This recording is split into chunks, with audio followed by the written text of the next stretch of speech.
Buenos días a todos en México, buenas tardes a ti, querido Julio, en Miami. Les doy la bienvenida a esta nueva serie de Comexi sobre la cuarentena, donde no podríamos tener a alguien más calificado para encauzarnos en la comprensión del fenómeno que el doctor Julio Frenk, hoy presidente de la Universidad de Miami, antes secretario de Salud de México, pero sobre todo un experto mundial en salud pública, quien modernizó el sistema de salud en el país, pero en lo que se refiere al tema de la coronavirus, fue además pionero en crear los protocolos que hicieron posible lidiar exitosamente con el H1N1 hace algunos años. Yo veo una enorme confusión en México y esa es la razón por la cual hemos convocado a esta sesión. Entiendo que hay dos componentes que son clave en esto. Uno, el propiamente sanitario, y el otro es el de la comunicación. No tengo yo, por lo menos, que herramientas para valorar el primero, pero no tengo duda que el maltrato que se le ha dado al sector salud en el último año y medio tiene que haber calado en la capacidad y en la calidad de los servicios. Por otro lado, la comunicación ha sido claramente confusa y deficiente, provocando los desencuentros que hemos vivido en las últimas semanas. Por eso, nadie como el doctor Julio Frenk, que como decía yo es autoridad en esta materia para orientarnos. Sé que estás sumamente demandado, Julio, razón por la cual te agradezco doblemente tu presencia. Te ruego que nos ilustres en qué debemos estar viendo y cómo debemos ver en las siguientes etapas. Muchas gracias, Luis. Te agradezco, Luis, y a Verónica Ortiz la amable invitación y a toda la junta directiva del Comexi. He tenido en ocasiones previas la oportunidad de interactuar y sé de la calidad de los trabajos analíticos que hace el Comexi. Y bueno, el tema, dado la vocación de Comexi de enfocarse en las relaciones internacionales, pues el tema del coronavirus es quizás una de las caras más visibles de los efectos de la interdependencia y la interconexión globales. Y espero que podamos aludir a eso porque yo veo con preocupación el surgimiento de una línea discursiva muy alimentada por la actual ola de populismo que básicamente trata de reafirmar que este tipo de pandemias son una razón más para encerrarse, cuando al contrario estoy convencido que las soluciones radican en la acción global y la cooperación internacional. De manera que creo que pocos foros como el COMEXI tan relevantes en un momento como el que estamos viviendo. Eh, yo efectivamente he estado activo en el ámbito de la salud pública global. Inmediatamente antes de servir como secretario de salud tuve la oportunidad de trabajar un par de años en la Organización Mundial de la Salud y he seguido muy de cerca este tipo de desarrollos. De hecho, esta es la cuarta o emergencia de salud pública de relevancia internacional o franca pandemia que me ha tocado vivir, de las que son agudas, porque además estamos todavía en una pandemia que lleva 40 años, que es la del VIH-Sida, declarada como pandemia y continúa como pandemia. Pero de estas que son agudas, es la cuarta que me ha tocado estar presente en alguna u otra capacidad. Y aunque cada vez que surgen, lo que me llama la atención es que la reacción social suele ser un poco como de sorpresa, como que nos tomó desprevenidos, cuando en realidad los que estamos en este campo siempre sabemos que estos eventos son recurrentes. Habiendo dicho eso, esta en particular sí tiene peculiaridades muy diferentes a las otras que me ha tocado ver, que creo que hacen aún más necesario redoblar los esfuerzos. Y voy a tratar de poner un poco el contexto de esta pandemia. Bill Gates la clasificó en un editorial que publicó en la principal revista médica del mundo, el New England Journal of Medicine, cuando estaba empezando la emergencia a finales de enero, principios de febrero, dijo que tenía el potencial de ser uno de estos eventos de una vez en un siglo, obviamente aludiendo a la pandemia de influenza de 1918, que fue el gran evento del siglo XX. Hubo otras pandemias, pero nada comparado. Y ahora que hemos tenido algunas, incluyendo desde luego más recientemente la de H1N1, que empezó en México, es posible que esta sea uno de esos eventos de una vez en el Pero lo que tenemos que entender es que, por definición, cada vez que surge un organismo patógeno nuevo, por definición, la característica esencial del evento es la incertidumbre. Eso es lo que define la naturaleza misma. Incertidumbre en el sentido de que como es la primera vez que los seres humanos nos encontramos con este particular patógeno, esta cepa nueva del coronavirus, no sabemos exactamente cómo va a evolucionar. Y eso lo que representa es un enorme reto, y creo que impone dos grandes imperativos para las autoridades, tanto nacionales como en los organismos internacionales. El primer imperativo es tener planes de contingencia. Como no sabemos exactamente cómo evolucionar, tenemos ideas, porque obviamente hemos aprendido lecciones de pandemias previas.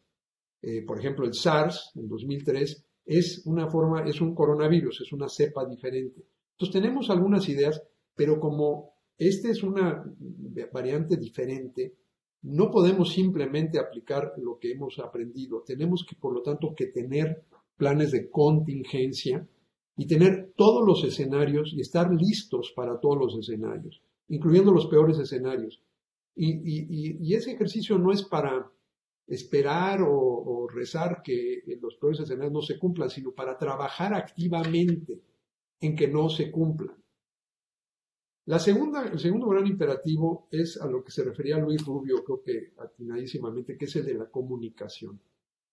Porque si bien la naturaleza intrínseca de un nuevo patógeno es la incertidumbre, la gente quiere certidumbre. Y la razón es muy sencilla. La gente nos está pidiendo qué va a pasar. O sea, no darles opción. Perdón, creo que sería bueno que los que no estén hablando pongan el micrófono en mute, lo cancelen para no escuchar tanto ruido en el fondo. Entonces, la comunicación para mí es el segundo gran ingrediente.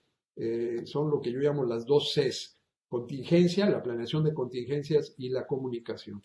Y la razón es que la incertidumbre lo que genera es mucha ansiedad. La gente está demandando cuándo se va a acabar, cuándo va a terminar esto, qué me va a pasar. Y si la comunicación es equívoca, confusa, contradictoria, esa ansiedad se traduce en conductas irracionales, incluyendo conductas de pánico, que a veces hacen más daño que el patógeno mismo. Entonces, la comunicación es esencial. No voy a reseñar lo que ha pasado. Me quisiera enfocar a nivel internacional, me quisiera enfocar en la respuesta de México, y cómo se compara con otros países. Y he estado hablando del tema, escrito sobre el tema el día lunes o martes, creo que el martes, apareció en el Excelsior un editorial invitado, donde hablábamos, junto con un par de colegas míos, de dos tipos de países.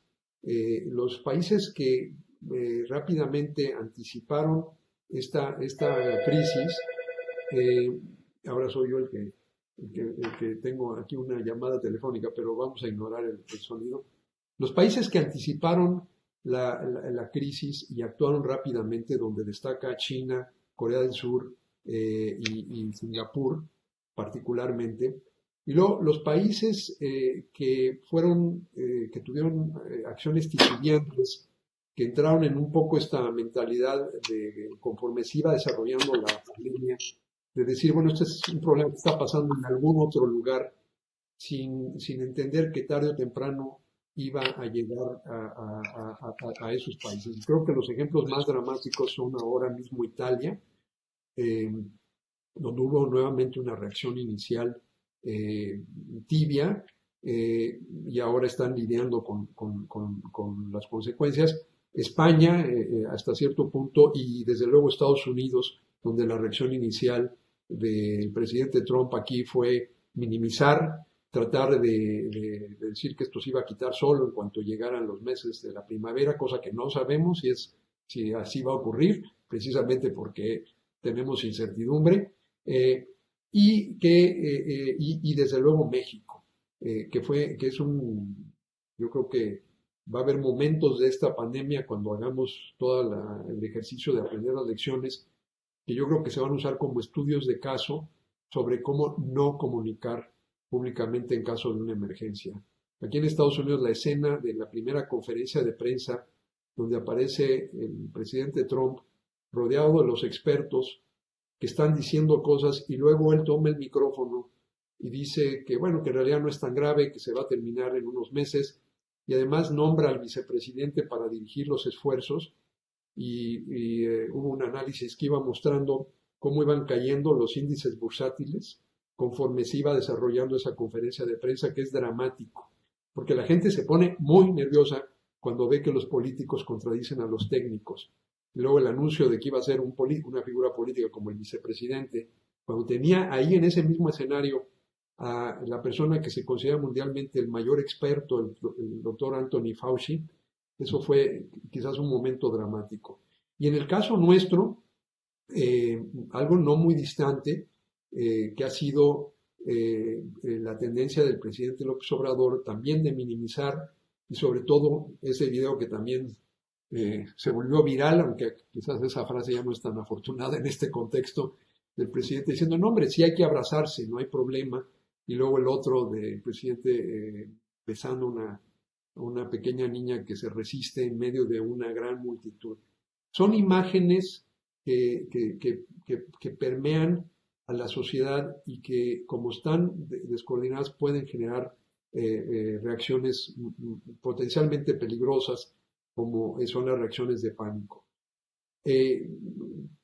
Finalmente, creo que todos entendemos que, por un lado, están las medidas que se toman en el sentido de la salud pública, y por el otro lado, y totalmente conectadas, están las acciones que se toman en las unidades de atención médica.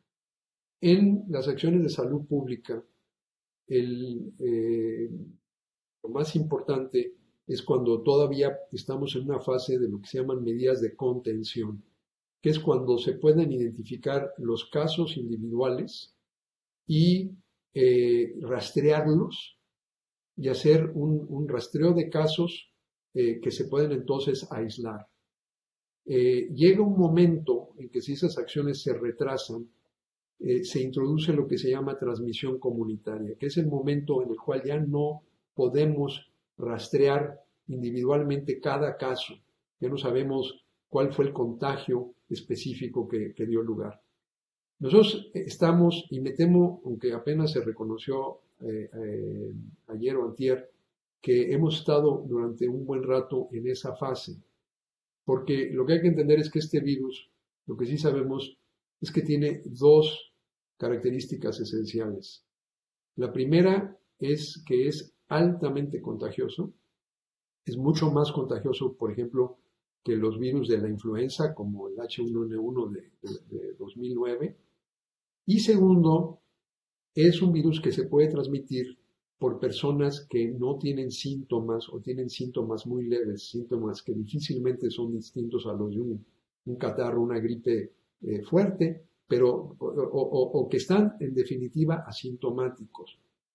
Y nuevamente esto es bastante peculiar de este virus, porque el otro coronavirus, el del SARS, solamente era contagioso cuando la gente estaba muy enferma. Es una enfermedad que produce síntomas muy graves. La S de SARS es severo, es un síndrome muy severo de afección respiratoria. Pero como nada más se contagiaba con gente que estaba enferma, esas personas típicamente cuando llegaban a esa fase ya estaban en un aislamiento, estaban en un hospital. El gran reto de este virus es que es altamente contagioso y que lo contagian personas sin síntomas o con síntomas leves. Y cuando esas dos características se mezclan, rápidamente pasamos a esta fase de transmisión comunitaria. Y en esas fases ya no estamos con las posibilidades de una contención que es lo que hacemos con epidemias que no tienen ese tipo de características. Sí se rastrea cada caso, sus contactos se aíslan y entonces la epidemia rápidamente se contiene. Cuando pasamos a esta transmisión comunitaria, especialmente con un microorganismo con estas características, lo que podemos hacer son acciones que se llaman de mitigación, de las cuales la más importante son el distanciamiento social. Y creo que ya todos sabemos en qué eso consiste, pero esas acciones tienen tres objetivos centrales. Uno es sí interrumpir la transmisión, y sí se reduce si tomamos medidas de distanciamiento social. Pero la segunda, que es aún más importante, es lograr distribuir en el tiempo la aparición de casos, de tal suerte que el sistema de atención médica, la otra gran parte del sistema de salud, no se vea abrumado. Hay una tercera objetivo en las medidas de distanciamiento, que es ganar tiempo para que las pruebas de detección, los medicamentos y las vacunas que se están ahora desarrollando y sometiendo a pruebas clínicas, tengan tiempo de madurar y poderse distribuir. Esa es la razón del distanciamiento social. Si se pierden las ventanas tempranas de distanciamiento social, las medidas de mitigación se vuelven verdaderamente medidas muchísimo más draconianas, que es como las que vimos en China, y se empiezan a multiplicar los efectos económicos y sociales de la epidemia. Desgraciadamente, en muchos países como Italia, España, Estados Unidos y me temo va a ser el caso de México, por ese titubeo al principio, se han retrasado la adopción de medidas que van a hacer más difícil lograr esa distribución en el tiempo. Eso es lo que estamos viendo en Italia. Yo creo que México todavía tiene tiempo si realmente se toman las acciones enérgicas que hay que tomar. Y yo entiendo el dilema de los tomadores de decisiones y los líderes políticos entre sopesar los costos y los beneficios de las acciones que conllevan una interrupción de la actividad económica. Pero creo que lo último que diré es, si algo hemos aprendido de todas estas lecciones, de toda característica es que como no son particularmente adeptos al pensamiento crítico independiente, sistemáticamente han recortado las inversiones en ciencia.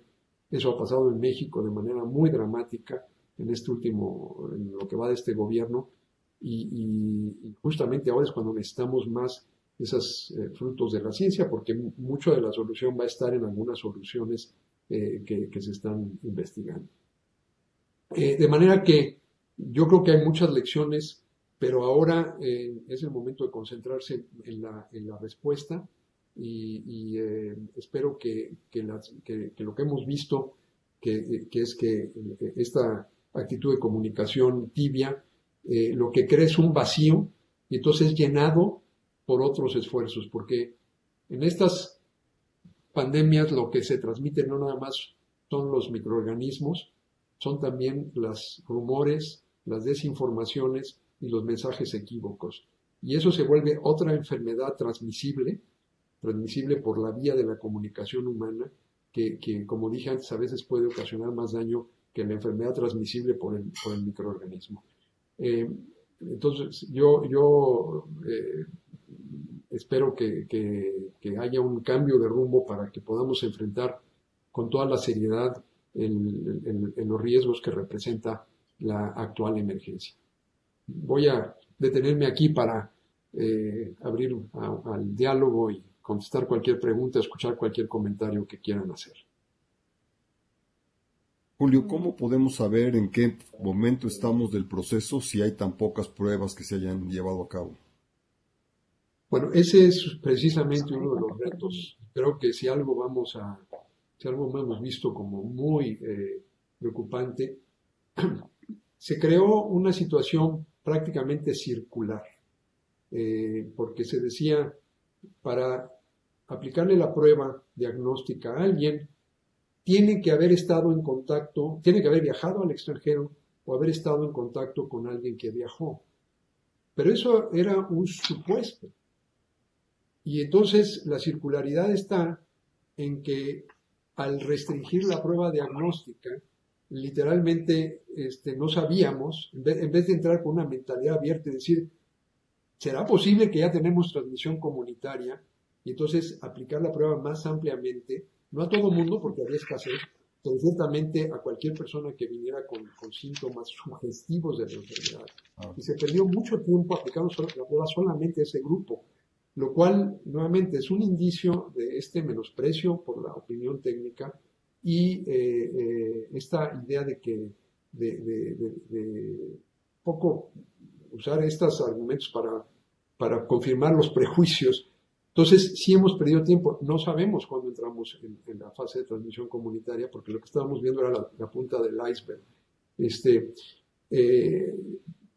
Independientemente de eso, hay que suponer que entramos antes y que tenemos que introducir las medidas más rigurosas ahora. Pero ese es exactamente uno de los ejemplos de decisiones equivocadas que se tomaron al principio, que fue restringir el número de pruebas. La otra cosa es que lo que uno ve en los países que tuvieron éxito, como Corea del Sur, es que cuando estaban viendo los primeros casos en China, lo que esos casos le dan al resto del mundo es una ventana de oportunidad para estar atentos y aprender y empezar a prepararse y no estar pensando que a nosotros no nos va a llegar porque nosotros somos diferentes al resto del mundo, que ha sido un poco una de las líneas de comunicación aquí, que francamente es muy peligrosa. Los coreanos no esperaron, claro, tenían la vecindad con China, pero cualquier persona que entienda cómo está interconectado el mundo sabía y podía predecir que esto iba a aparecer en otras lados del mundo. Pero ellos rápidamente comisionaron una serie de pruebas que fue por lo que Corea del Sur empezó a someter a pruebas, a hacer pruebas mucho más rápidas, baratas, pruebas de tamizaje, no necesariamente de confirmación diagnóstica, pero eso es lo que necesitas ahora.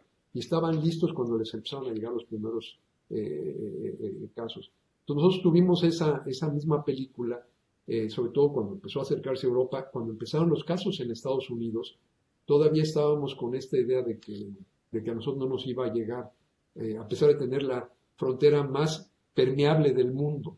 Entonces, en fin, ese es uno de los retos.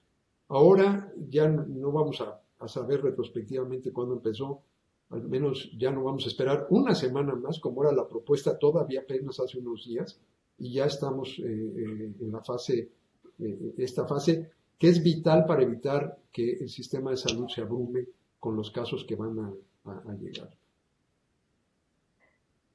Julio, una pregunta justamente que tiene que ver con esta parte que acabas de tocar. El virus o las pandemias no reconocen fronteras. Sin embargo, lo que estamos viendo con el seguimiento, que hay varios instrumentos que nos permiten ver el seguimiento de la evolución de los casos, cuando ves el mapa de la frontera entre México y Estados Unidos, ves la progresión de casos, ¿no? En los estados de California, Texas sobre todo, y del lado mexicano pues parece como si el virus sí tuviera ¿no? retención fronteriza, y justamente derivado de esta muy limitado uso de las pruebas, en el lado mexicano parecería que no está pasando nada. ¿Qué va a pasar cuando, digamos, tengamos que reconocer o admitir que la población del lado mexicano, obviamente vamos a tener un impacto en casos mayor? ¿Y qué va a pasar con las poblaciones migrantes que tenemos estacionadas ahí? Tú sabes de las capacidades, en todo caso, que se tienen en ambos lados de la frontera, pero ese es un tema que preocupa y preocupa mucho. Sí, bueno, este último sí me parece muy serio porque una de las acciones de la administración aquí en Estados Unidos ha sido restringir aún más la presencia de los migrantes y ya ni siquiera permitirles que presenten la solicitud de asilo en el caso de los que eso es lo que quieren hacer. Y todos están retenidos de este lado en condiciones que ya de por sí antes eran muy críticas y que ahora son precisamente terribles en términos de la diseminación de este virus, nuevamente tomando en cuenta que es un virus altamente contagioso.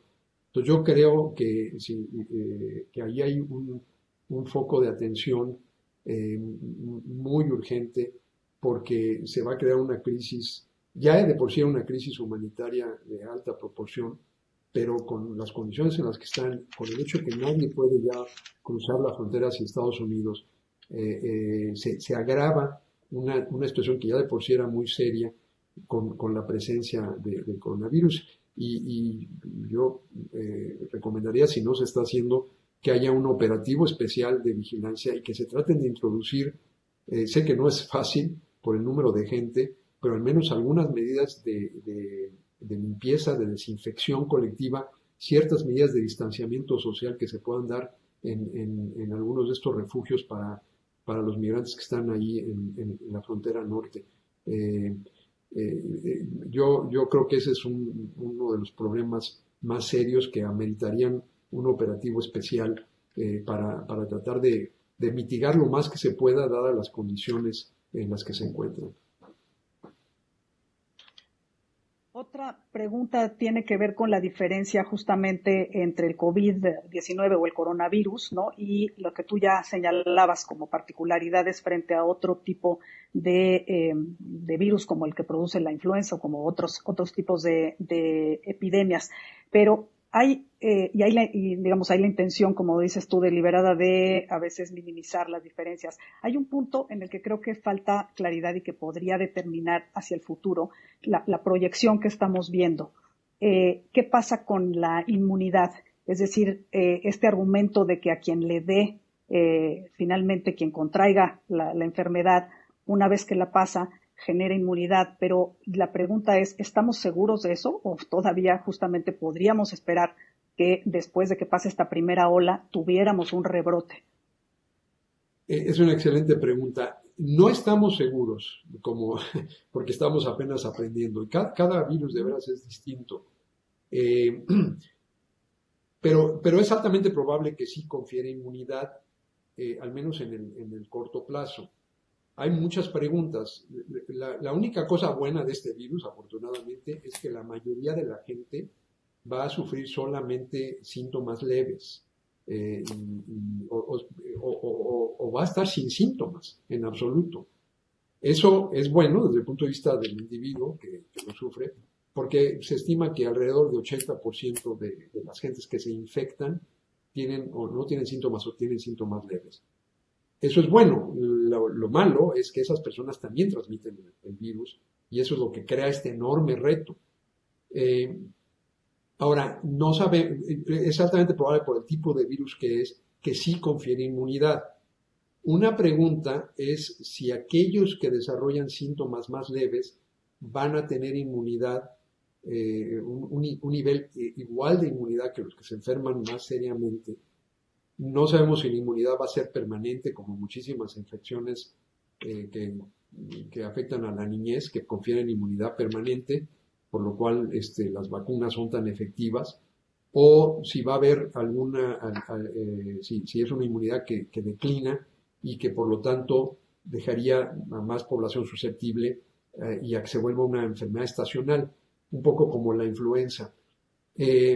Tampoco sabemos, por cierto, con seguridad si el cambio de clima en la llegada de la temporada un poco más calurosa va a minorar. Es probable que tenga un efecto, pero nuevamente no podemos estar basando nuestras decisiones en eso. El tema de la inmunidad es interesante porque sí se escuché la argumentación, y la leí en algún documento de la Secretaría de Salud, donde había esta racionalidad de no cerrar las escuelas para que todos los niños se contagien y entonces ya tengan inmunidad y entonces ya están libres. Bueno, de hecho hay un fenómeno que se llama inmunidad colectiva, en inglés se llama herd immunity, inmunidad de rebaño, se le llama también en español, en donde pasado un cierto porcentaje de gente que está inmune, ya el virus no puede sostener la transmisión porque no hay suficiente número de gente susceptible. Por eso es que no es necesario vacunar al 100%. Hay un punto de inflexión en donde una vez que se tiene un porcentaje alto, ya el número de susceptibles ya no sostiene la infección per se. Bueno, esa teoría de aplicarla con los niños, dada que los niños en general han estado con síntomas muy leves, eh, tiene muchísimos problemas. Primero, el decir que el riesgo es menor en niños y gente joven, no quiere decir que sea cero. Entonces también ha habido, sobre todo gente joven, que sí se enferma, y incluso han habido algunos cuantos, muy pocos, que se mueren. Pero no quiere decir que el riesgo sea cero. Pero el segundo tema es que de por sí estamos hablando de la complejidad de lograr aislamiento social, pidiendo a la gente que se quede en su casa. El problema es que esos niños y jóvenes, a quienes ya habíamos expuesto para no cerrar las escuelas, van a llegar a una casa donde se van a encontrar a sus padres y a sus abuelos, que posiblemente están en los grupos de riesgo mayores de 65 años con alguna enfermedad crónica subyacente. Pero más aún, estamos en un país donde se estima conservadoramente que el 16% de la población tiene diabetes, que es una de las enfermedades crónicas subyacentes. Entonces, soltar a una serie de niños que, aunque estén sin síntomas, sabemos que ya se infectaron, porque lo que no creo que sea factible sea poner en cuarentena de 14 días a todos los niños en edad escolar. Entonces, son algunas de estas ideas un poco para tratar de racionalizar por qué no necesitamos tomar las medidas más drásticas. Y yo creo que estamos perdiendo tiempo con una de esas ideas. Lo que sería muy promisorio, y ahorita se están desarrollando, es alguna prueba, no la prueba que se está haciendo diagnóstica, que requiere la amplificación del material genético del virus, sino pruebas que nos digan si alguien ya tiene los anticuerpos, porque sobre todo para población en edad de trabajar, esas personas podrían regresar a la fuerza de trabajo. Y aquí de particular importancia es el personal de salud, porque parte del problema es que el personal de salud, como está en constante, por la misma actividad que desarrollan, se están reexponiendo y responiendo, y ahora lo estamos viendo en España y en Italia. Hay miles de médicos, enfermeras, que no pueden seguir trabajando porque ya están infectados.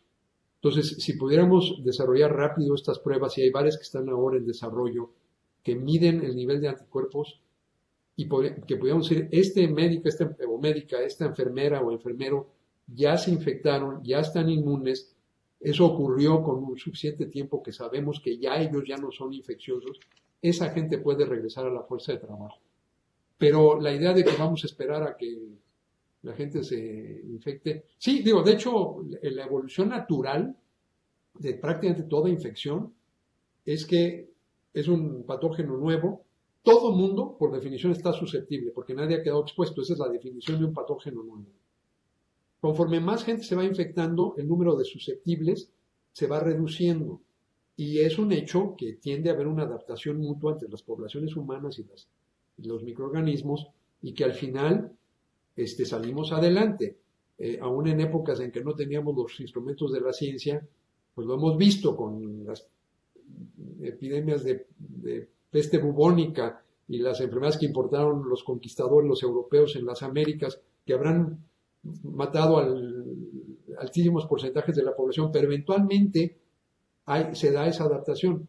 Pero lo que no podemos estar pensando es que vamos a esperar que la epidemia siga su curso, o vamos a exponer a la gente que es de bajo riesgo, como los niños y los jóvenes, para reducir ese número de susceptibles, porque simplemente vamos a crear una situación aún peor de diseminación, precisamente porque mucha de esa gente, aunque sea de bajo riesgo, sí es contagiosa. Así es, creo que parcialmente contestas justo la pregunta de la vicepresidenta Comexi, Solange, que pregunta sobre qué tanta razón tienen los críticos a las medidas de distanciamiento social. Hay un doctor, Wolfgang Goddard, que señala que no hay grandes diferencias entre el COVID-19 y la influenza en términos de la cantidad de gente que se contagia y la letalidad de la enfermedad. Bueno, nuevamente, no sabemos todavía, hay muchísimas lagunas en el conocimiento. El tema de la letalidad es un tema que ha estado muy en el debate. se llegó a decir que lo que llaman la tasa de letalidad, que es el número de infectados que se mueren, se llegó a hablar de que era varias veces mayor al de la influenza.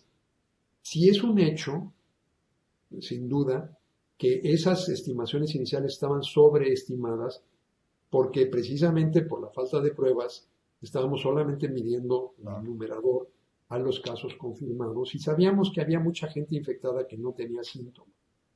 Pero yo las estimaciones que he visto, aun si fueran iguales a las de la influenza, generarían muchísimas muertes, porque digo aquí, desde el punto de vista del sistema de atención a la salud, lo que importa no son tanto las tasas, sino los números absolutos. Vamos a suponer, se ha llegado a estimar que posiblemente 60% de la población se infecte. Si vamos a suponer que es 50% de la población la que se infecta, 80% de esos van a tener un cuadro muy leve, pero el 5% que se va a enfermar muy gravemente son, en un planeta de 7,000 millones de personas, son muchos millones de gentes. Y los sistemas de salud no tienen la capacidad de responder, sobre todo si se junta la demanda en el tiempo. Entonces, una de las grandes razones del distanciamiento social no es necesariamente para bajar el número de casos, aunque se va a lograr también eso, sino para distribuirlos en el tiempo. Es lo que se ha llamado, ya se ha vuelto una frase popular, aplanar la curva de la demanda. Es la curva, alguna gente la confunde con la curva epidémica. No es la curva epidémica lo que queremos aplanar, es la curva de la demanda de servicios. Entonces, si tú logras reducir la transmisión, los tiempos de transmisión con las medidas de distanciamiento, lo que vas a hacer es que los casos se presenten, sobre todo ese 5% de casos muy graves, y el otro 15% que van a demandar servicios de hospitalización, 20% se estima que van a demandar. Estos son los números mundiales. El punto aquí es que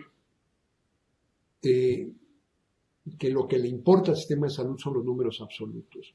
Y el otro punto es que, dada la incertidumbre, justamente decía yo, necesitamos los planes de contingencia. Sí, a lo mejor se acaba con los meses calientes. Sí, a lo mejor la gente desarrolla inmunidad. Sí, a lo mejor la tasa de letalidad es a lo mucho como la de la influenza. Ok, pero no sabemos. Entonces, ¿qué tal si no se acaba con los meses calientes? ¿Qué tal si la inmunidad que confieren no es total? ¿Qué tal si la letalidad es incluso 50% mayor que la de la influenza o 25% mayor?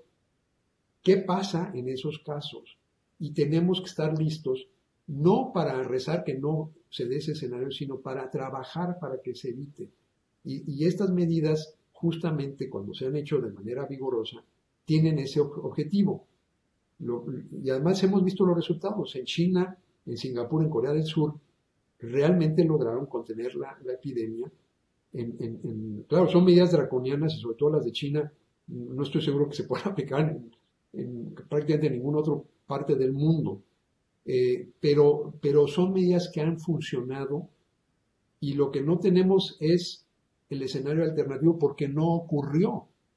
Lo que no ocurrió es qué hubiera pasado si hubieran aplicado, si hubieran retrasado la adopción de esas medidas.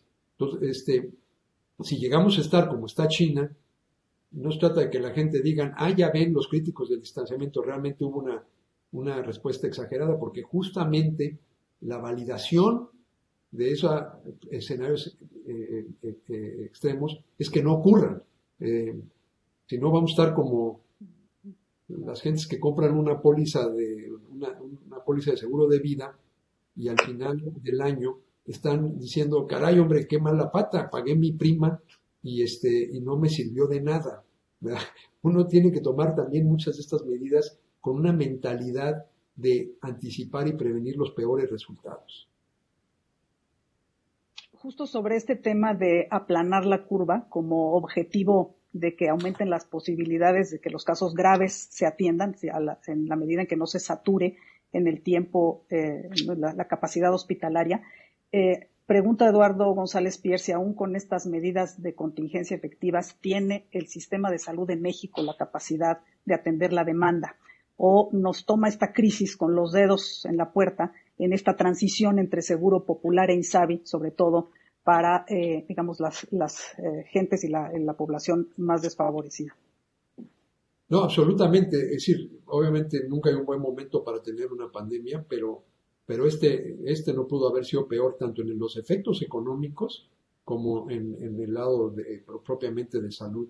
Qué diferente si tiene uno que enfrentar medidas tan dramáticas como las que están haciendo aquí en Estados Unidos, pero al menos estás en un periodo de crecimiento económico vigoroso, muy distinto si le agarra como en México después de 2 años de crecimiento nulo. Y lo mismo se puede decir del sistema de salud. Bajo cualquier circunstancia esto hubiera sido un reto, pero las acciones que se han tomado en lo que llevamos de esta administración han debilitado al sistema de salud.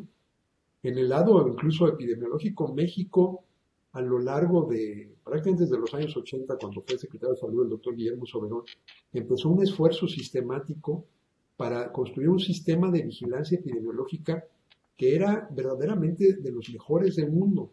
Yo escribí un editorial invitado en el New York Times cuando fue la pandemia de influenza de H1N1 y básicamente lo que decía es que el mundo había sido muy afortunado que los primeros casos se hubieran presentado en México porque se detectaron muy rápido y además México siguió reglas de transparencia en el informe Transparencia Epidemiológica, siguió las regulaciones sanitarias internacionales y dio la alerta a tiempo y el resto del mundo se pudo preparar. Mucha gente muy competente de este sistema, que era ejemplar, se han ido ante el embate de la administración actual en contra del servicio público, que es algo que yo no entiendo en un gobierno de izquierda, esta posición anti-sector público, las acusaciones constantes de corrupción, las generalizaciones, los recortes en las prestaciones y los salarios, y sobre todo la hostilidad que se siente hacia el servicio público de aquellos que ya estaban en el servicio público. Entonces se ha ido mucha gente competente, todavía hay gente buena, y creo que la capacidad técnica del sistema de vigilancia epidemiológica de México es bueno. Aquí el problema es que es la intromisión de las figuras políticas en la toma de decisiones. Pero ahí ha habido un debilitamiento. Y lo más importante, creo que ha sido el debilitamiento del componente de atención médica. Porque al desmantelar el Seguro Popular, lo que hicieron fue, había mucho que arreglarle al Seguro Popular. Pero en vez de arreglar eso, desmantelaron la parte más positiva, que es que el Seguro Popular creó un mecanismo de financiamiento y obviamente la persona que formuló la pregunta, el doctor Eduardo González Pierre, fue uno de los arquitectos principales de ese mecanismo que generó incrementos conforme aumentaba la afiliación y eso logró que la Secretaría de Salud tuviera aumentos en términos reales de 4 veces, se multiplicó por 4 el presupuesto de la Secretaría de Salud. Este gobierno en los 2 primeros años ha seguido con la tendencia del gobierno anterior de recortar el presupuesto de salud. Además, cambiaron todos los mecanismos de licitación de medicamentos y vacunas. Nuevamente, en vez de una operación quirúrgica para erradicar la corrupción, que es algo que todos hubiéramos aplaudido, se entró con un machete. No sé qué tan efectivos han sido en acabar la corrupción, pero lo que sí hicieron fue destruir los procesos de licitación. Comprar medicinas y vacunas no es como comprar material de oficina en el gobierno. Es una actividad altamente especializada. Y lo que vimos desde el año pasado es ejemplos dramáticos de impericia gerencial que han conducido a la escasez de medicamentos y a esta crisis de la que no hemos hablado tanto, pero que se está también gestando, que es el resurgimiento del sarampión en México, cuando México desde 1995 no había tenido una sola muerte por sarampión. Ahora estamos todos enfocados en el coronavirus, pero hay otras crisis que están ocurriendo. Entonces, sí me temo que esto ocurre en el peor momento, porque yo no he visto al sistema de salud tan desarticulado, con una salida masiva de talento, con una desmoralización que vemos en el personal de salud que se está expresando en manifestaciones. No teníamos desde el movimiento médico de los años 60, cuando era presidente Gustavo Díaz Ordaz, fueron los últimos años de López Mateos, y a Díaz Ordaz le tocó heredarlo y reprimirlo de manera bastante brutal. No habíamos visto una movilización como la que estamos viendo. No es el momento. Yo respeto y entiendo las motivaciones, pero son síntomas de un sistema que la retórica, las acciones, los recortes presupuestales han dejado en una posición sumamente vulnerable.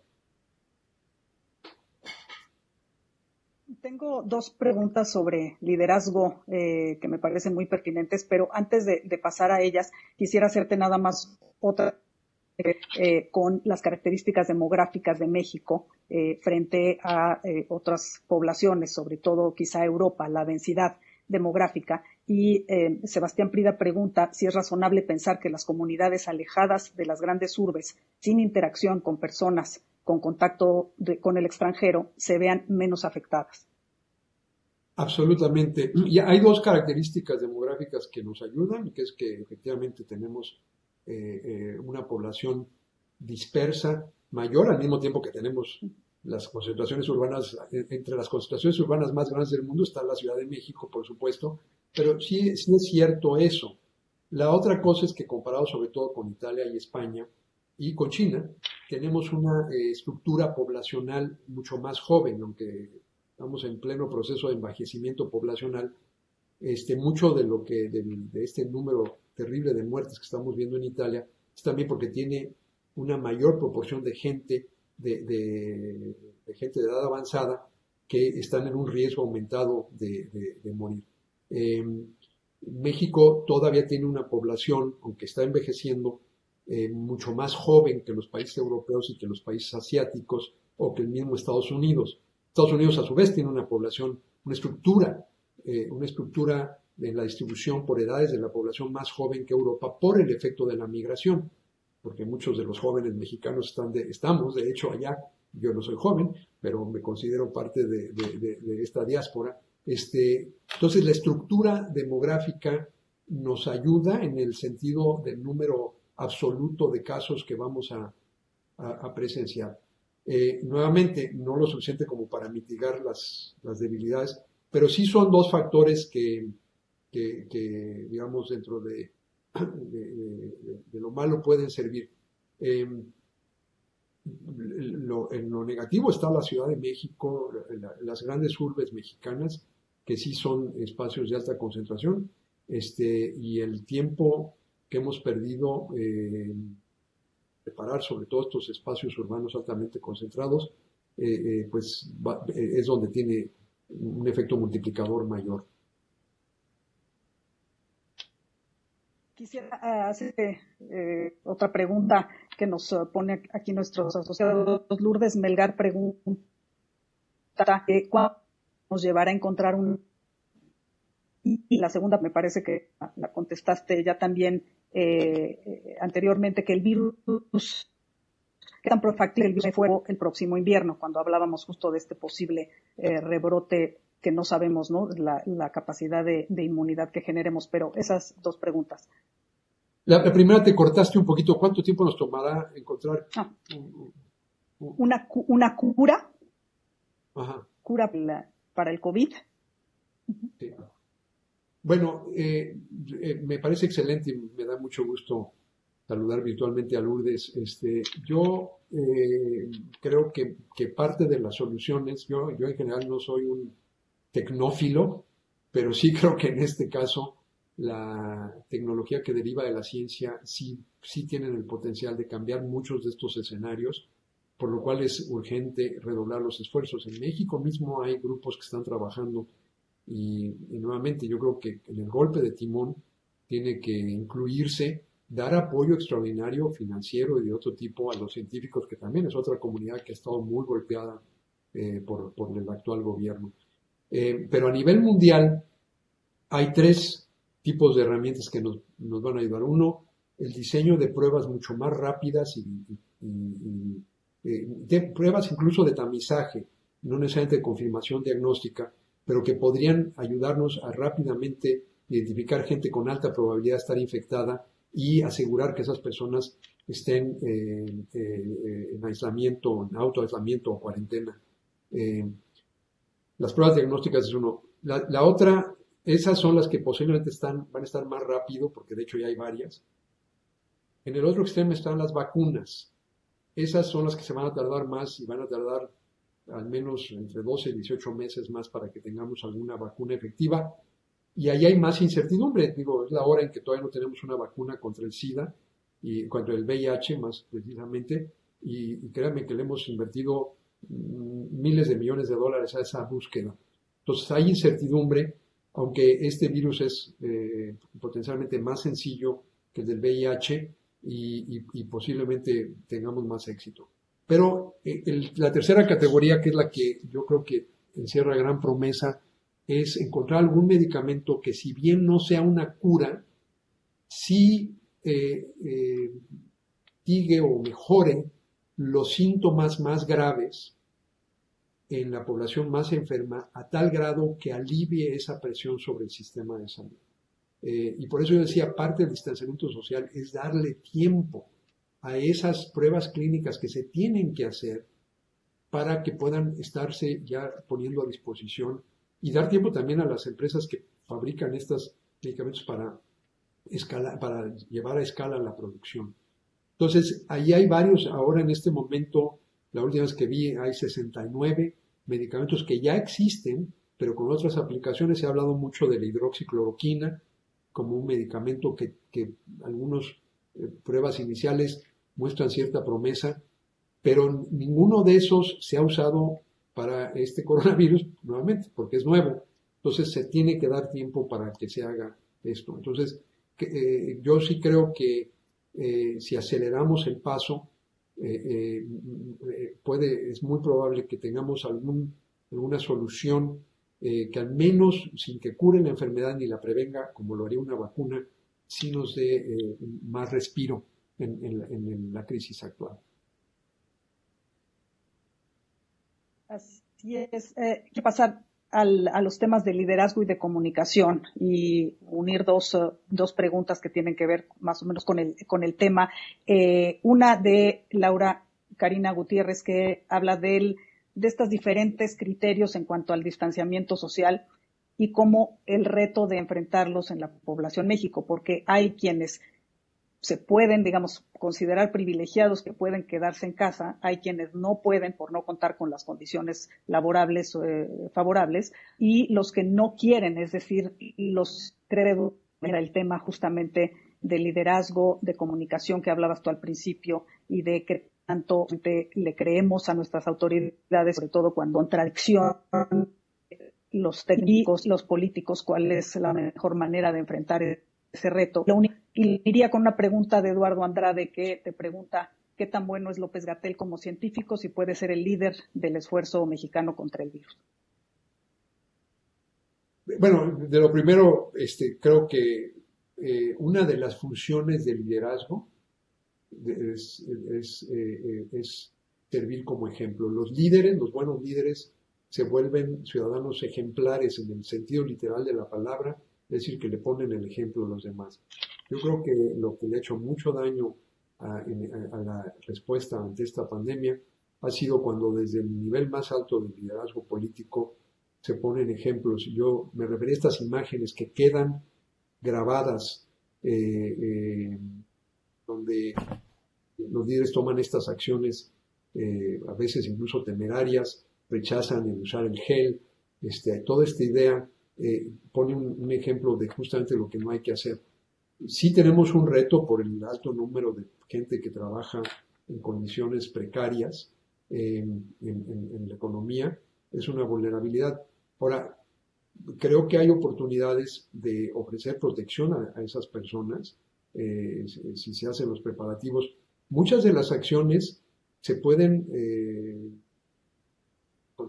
también evitar con higiene personal, manteniendo el distanciamiento y buscando, aún para gente que trabaja en situaciones precarias, algunos elementos del distanciamiento social. Pero lo más importante va a ser que a toda esa gente se le ofrezca un apoyo una medida de rescate económico por parte del gobierno. Bueno, el presidente anunció un par de días, cuando ya se reconoció que estamos en fase 2, un paquete de recursos. Vamos a ver si efectivamente esos se asignan de la manera más eficaz para tratar de mitigar el efecto y sí crear un incentivo para que la gente se quede en su casa durante este periodo. Pero no hay que olvidar que hay medidas de higiene, y yo entiendo que hay mucha gente pobre que esto es más fácil decirlo que hacerlo, pero nuevamente la acción para cuando necesitamos un liderazgo de gobierno para estar ahí al frente de la respuesta, distribuyendo medios de higiene de manos, que es quizás una de las medidas más importantes que hay. Digo, la otra cosa buena de este virus es que es sumamente frágil, es un virus muy frágil, literalmente con agua y jabón se muere, y si no hay agua corriente y jabón, el agua que se necesita para lavarse las manos no es agua potable, pero aún agua que no sea potable con jabón mata al virus. Y si no, gel que tenga al menos 60% de alcohol, esa higiene frecuente de las manos es también muy efectivo en evitar el contagio. Entonces hay muchas cosas que se pueden hacer, pero cuando vemos al presidente rechazando, cuando se le ofrece un gel antes de que se ponga a saludar a miles de gentes, pues sí, es una falla de liderazgo. Yo creo que hay que decirlo como es. Esa es una falla de liderazgo. Parecen medidas de gran bravía, pero es lo contrario, ponen un mal ejemplo a los ciudadanos. Entonces, pues creo que es algo que, nuevamente, en el golpe de timón que está urgiendo, esperemos que veamos conductas de los líderes políticos mucho más serias. Con respecto a lo segundo, el doctor López-Gatell es una persona muy competente técnicamente. Ha tenido una trayectoria destacada, ha sido parte de ese sistema de vigilancia epidemiológica al cual yo me refería, y hay miembros de su equipo, que yo los conozco personalmente, que son de primer nivel. Lo que necesitamos es que las acciones y decisiones las tomen usando y movilizando ese carácter de expertos técnicos y no sujetos a presiones del ámbito político. Pero la otra cosa que tenemos en México, y con esto termino, es que México tiene un órgano de rango constitucional que prácticamente ningún otro país tiene y que es el que debería estar ahora al frente de las acciones.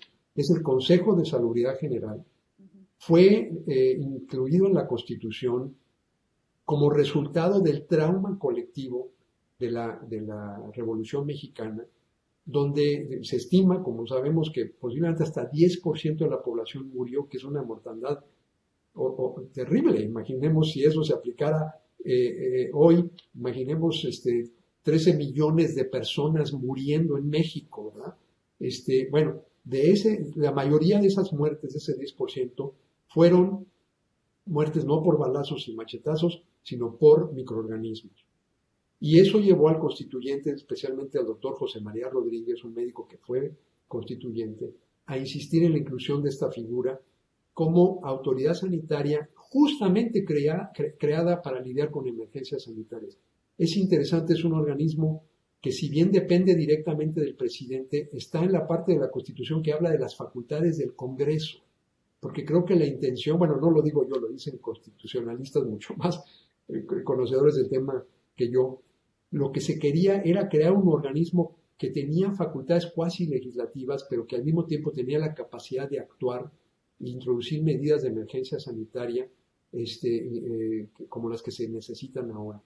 Ese consejo, que depende directamente de la presidencia, que preside el secretario de Salud, también un científico muy reconocido, tiene el mérito de que reúne a todas las dependencias del gobierno que tendrían que ver con el manejo de o sea, no es nomás gente de salud, ahí está la Secretaría de Educación, están la Secretaría de Hacienda, están muchas otras partes del gobierno que son parte integral, y reúne también a los expertos, ahí están los grupos profesionales de expertos.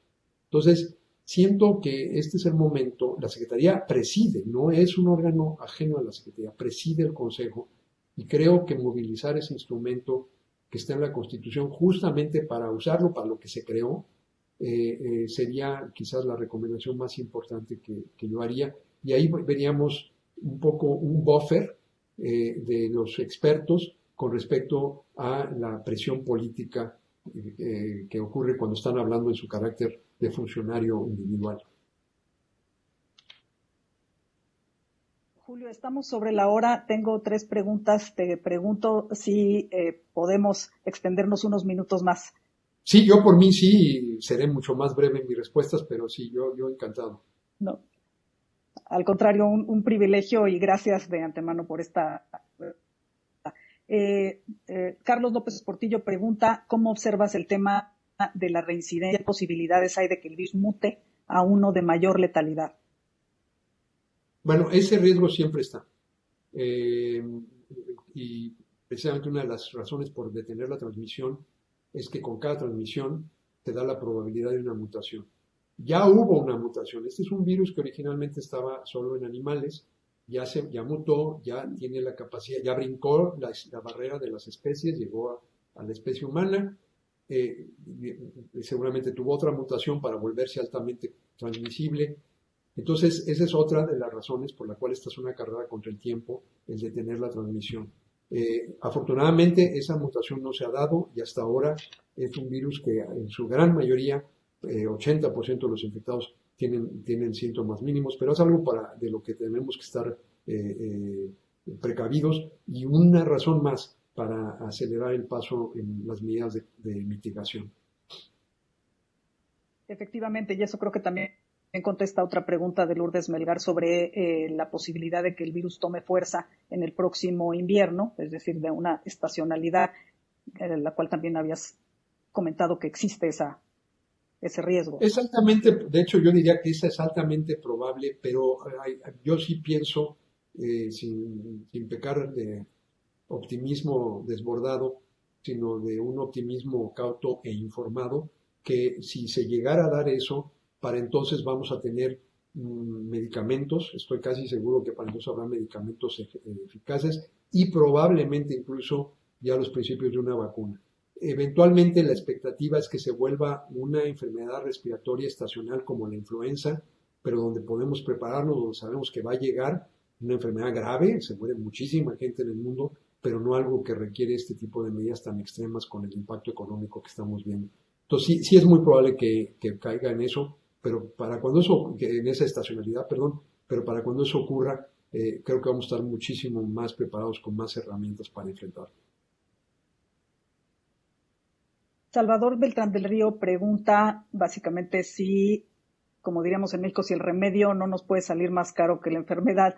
Él quiere saber si tienes algún comentario sobre un artículo de David Katz en el New York Times que habla de si nuestro combate al coronavirus nos puede salir peor que la enfermedad.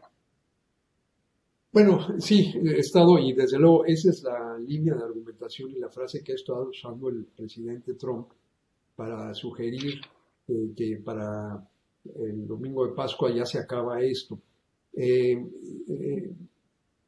Yo lo que diría es, sería muy prematuro pensar en suspender las acciones en Pascua. Todos los expertos de salud pública opinan que sería de hecho desastroso, porque todo lo que se ha ganado con las medidas de distanciamiento a un costo altísimo se podría perder si bajamos la guardia antes de tiempo. Vean, por ejemplo, China, donde hay muchísimo más control sobre la población. Las muertes dejaron de crecer hace ya varias semanas y de hecho ya están con prácticamente cero transmisión de casos autóctonos, ciertamente en Wuhan, y todavía se tardaron un rato en reabrir la economía y empezar a regresar a la normalidad, precisamente porque están conscientes de que como esto es un fenómeno global, un retorno a la actividad económica como antes podría dar al traste con todo lo que se ha ganado. Entonces yo creo que hay que ser muy cautelosos. Parte de lo que estamos viendo es justamente el efecto de las medidas de distanciamiento. Si quieres que llegue un momento en que al final digas, pues quizás hubo una sobrereacción, pero no sabemos si eso va a ser el caso. Mucho de lo que está pasando y por lo que los modelos se van adaptando y quizás nos dan escenarios un poco menos o más optimistas, es precisamente por las medidas de distanciamiento. Si ahora las debilitamos, acabamos entonces perdiendo lo que ya ganamos. Yo sería muy cauto. Me parece más promisoria esta idea de rápidamente poner a disposición ya no la prueba diagnóstica, sino la prueba para ver cuánta gente ya se infectó y ya está con algún grado de inmunidad tal que puede regresar a trabajar. Creo que esa sería una medida quizás mucho más sensata, sobre todo para ciertos sectores críticos de la economía. Pero levantar el distanciamiento en una fecha arbitraria como pudiera ser la Pascua, como ha dicho Trump, podría dar lugar a una catástrofe. William Jensen pregunta sobre el impacto o qué impacto va a tener en el ámbito nacional de salud que haya entidades federativas, estados que han decidido llenar el vacío generado. Tú hablabas de los vacíos que se llenan en la comunicación y en la toma de decisiones. Hay diversos estados del país que han decidido tomar acción frente al vacío del gobierno federal.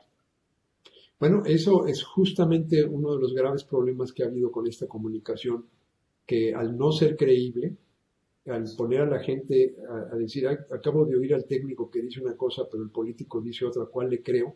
Se erosiona la credibilidad en conjunto del gobierno federal. Y entonces lo que ocurre es esto, y el hecho de ver a otros líderes políticos ahora a nivel estatal tomando acciones diferentes, siembra más confusión. Por eso, como digo, esta va a ser un caso de libro de texto de cómo no manejar la comunicación en una emergencia. Entonces, eso agrava. Finalmente ya el gobierno federal, que ya había sido rebasado por todos los gobiernos estatales y por instituciones, digo, se estaba diciendo, pues no hay que cerrar las instituciones educativas, tanto la UNAM como Universidad Pública, el TEC de Monterrey y otras universidades privadas tomaron ya las medidas porque no querían esperar.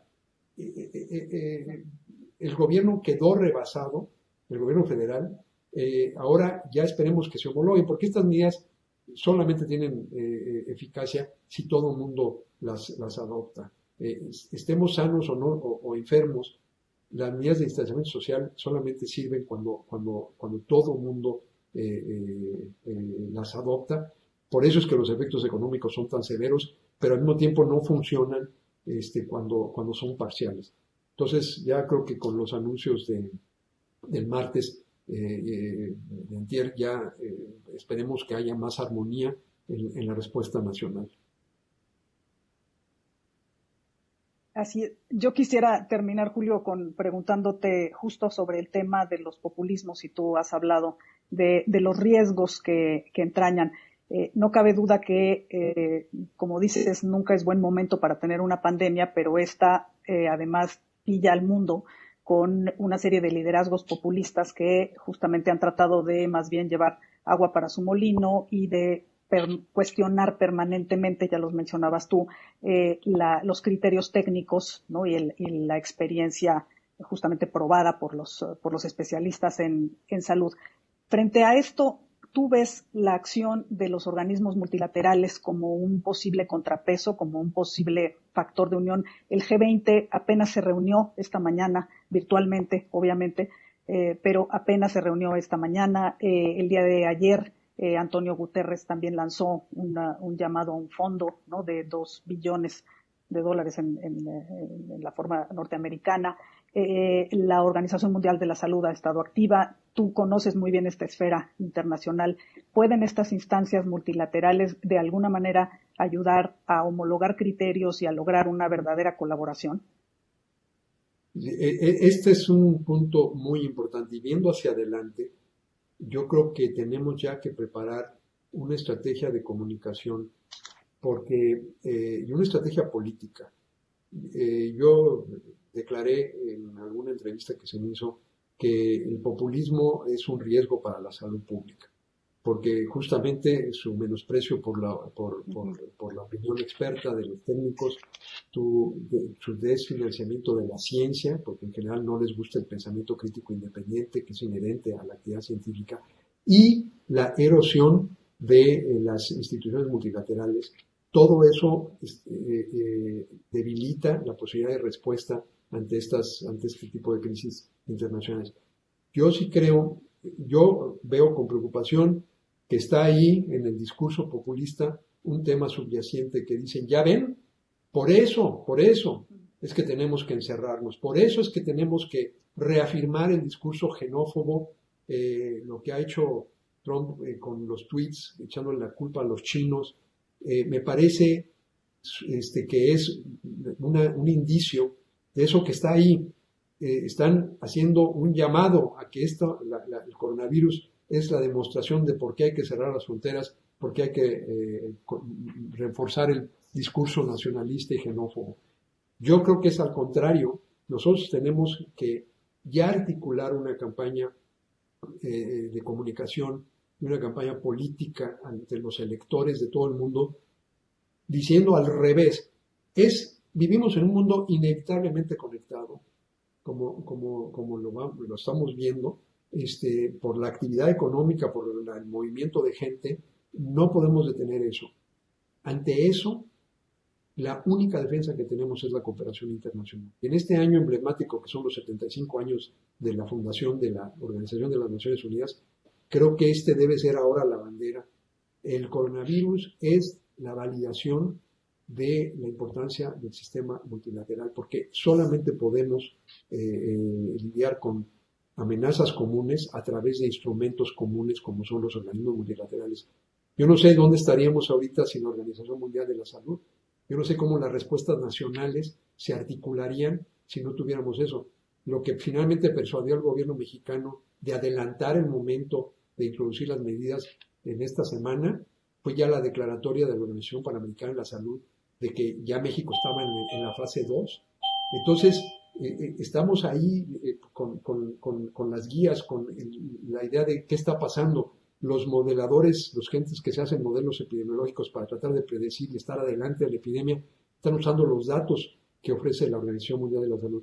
Este es el momento de tomar la iniciativa y tratar de rápidamente contrarrestar, antes de que crezca, esta contranarrativa de que refuerzo a la necesidad del aislamiento nacional. Es al contrario, porque además solamente le vamos a ganar esta pandemia con los instrumentos de la ciencia. Y la ciencia es de manera inherente e intrínseca el gran bien público global que tenemos. Entonces es el momento de articular una ofensiva para reafirmar los valores de la cooperación internacional y la acción global coordinada ante amenazas compartidas. Así es, y atender un mal global con soluciones globales, efectivamente. Julio, a nombre de Comexi, de Luis Rubio, de toda la Junta Directiva y de todos los asociados que nos acompañaron, te quiero agradecer por tu disposición para platicar con nosotros esta mañana. Como mencionó Luis, qué mejor manera de iniciar estos seminarios virtuales que estamos organizando como parte de nuestra oferta en tiempos de cuarentena y en tiempos de contingencia ante la pandemia. Gracias de nuevo. Un saludo afectuoso hasta Miami, esperando podernos ver pronto, ya físicamente. Sí, espero reanudar mis visitas mensuales a México en cuanto sea factible, pero mientras tanto estoy muy conectado y realmente esperando y deseando que todos estén bien y agradeciendo nuevamente a ti, Verónica, y a Luis y a todos los amigos que sé que se unieron a este seminario virtual por su presencia y por la invitación. Gracias de verdad. Gracias, hasta luego.